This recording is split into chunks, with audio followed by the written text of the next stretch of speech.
Hey guys, so this semester I've been focusing my research on antibiotic resistance and microbial resistance. They're used interchangeably. Um, I've been focusing my research on that, and it's basically where a bacteria gets treated with an antibiotic. It does not receive enough antibiotics, so it sticks around, and it learns how to survive in those conditions and passes on its genes. And it just becomes a superbug, and the antibiotic does not work against it, so it's resistant. So what's the problem with these antibiotic resistant bacteria? Well, they're very deadly if they cannot be treated. And the CDC estimates that in the US, just in the US alone, at least 2 million people are infected with a form of this bacteria, antibiotic resistant bacteria, every year. And at least 23,000 of those people die as a result of it. And these bacteria are nasty, and they sometimes need a longer hospital stay than intended and more treatments. And the more treatments that are done, the more money is spent. And due to the ease of the easiness of the bacteria being able to become resistant, it has been spreading rapidly across the globe.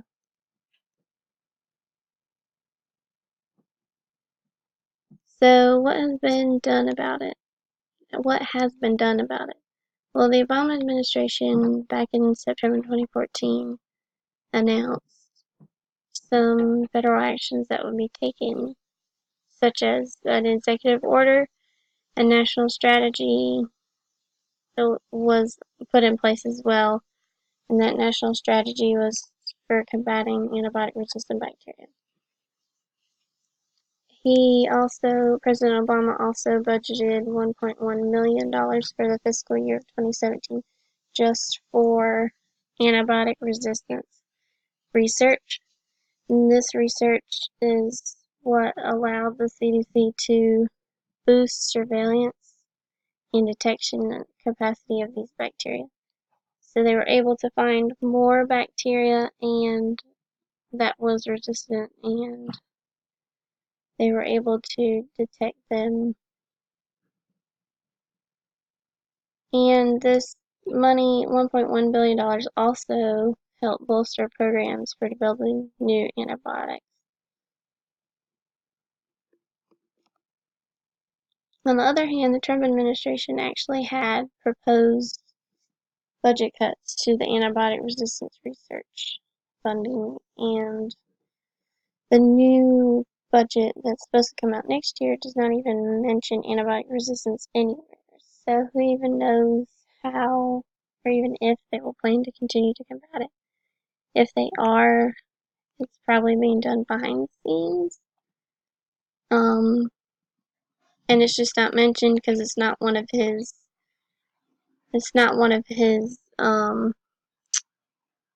top priorities.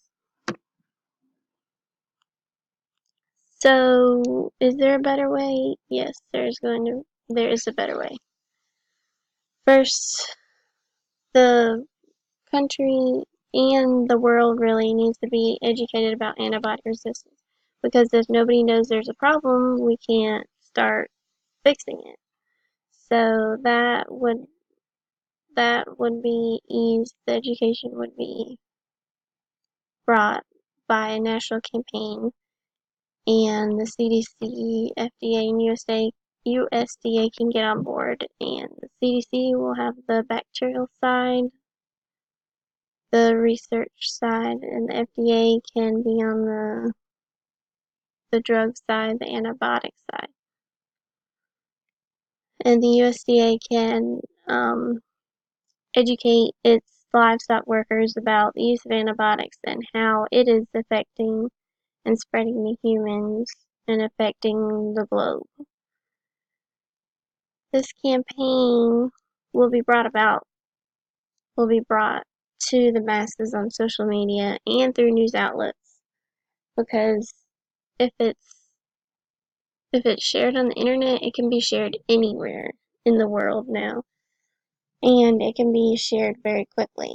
So the topic can be spread to other countries, which can then develop their own platform, their own plan to fight antibiotic resistance, and hopefully we can spread the news faster than the bacteria can spread. And another way that we can get out the word, get the word out, it would be pamphlets and posters. Pamphlets can be put in doctors' offices, clinics, hospitals, pharmacies. Posters can be put there as well, because the more people that know, the more power we have, because there's power in numbers. Next, there needs to be more antibiotics and vaccines approved by the FDA. And these come with lots of research, development, studies, clinical trials, and all of that. These can be done at university research labs, and we really need a few more research labs in order to do, to do more research on these bacteria and developing more antibiotics on them. Because the more antibiotics we have, the more choices the doctors have, and the better they can treat their patients. And another way they could better treat their patients is with a shot of antibiotics. It would be able to work faster, and dosing can be more easily controlled because you can only get it at the doctor's office. And the patient doesn't have to worry about taking all of the prescription, and doesn't have to, they wouldn't be allowed to keep some, not take them all and save them for later or anything like that, and share them, which they're not supposed to do. Lastly, there needs to be more technology, more point-of-care technology, which is done right in the doctor's office. If they can get it done right there in the doctor's office and kind of get an idea of what kind of bacteria is growing, they can better target their treatment and can pick a better antibiotic faster, and they don't have to wait on the lab results and possibly pick the wrong antibiotic. So, how easy will this be? It will be fairly easy. It will just take a few years. It will need money and research and all of that, and that always takes time. But how will it be funded? It should be publicly and privately funded, so that it's not all relying on the government and the American taxpayer. Excuse me. And if it is also privately funded, it can kind of be autonomous and not need government approval, which can take a long time, and there would be more entities that would be able to pay into it, so it would get more money.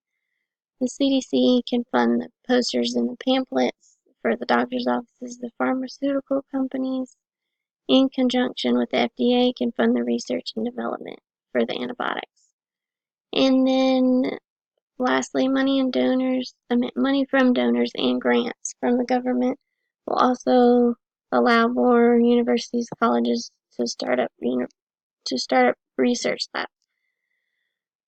And the donors could be from private donors or public donors, and then the grants from the government.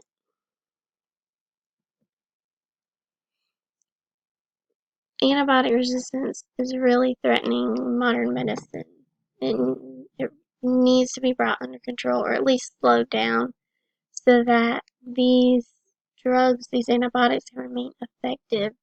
Because if they don't remain effective against these bacterial infections, if they stop working, it would cause a lot more deaths due to simple bacterial infections that were once treatable with a simple antibiotic. And the U.S. is not the only country that needs to take the U.S. is not the only country that needs to take action. The whole world really needs to take steps to help slow down antibiotic resistance, so that less deaths are brought by simple bacteria.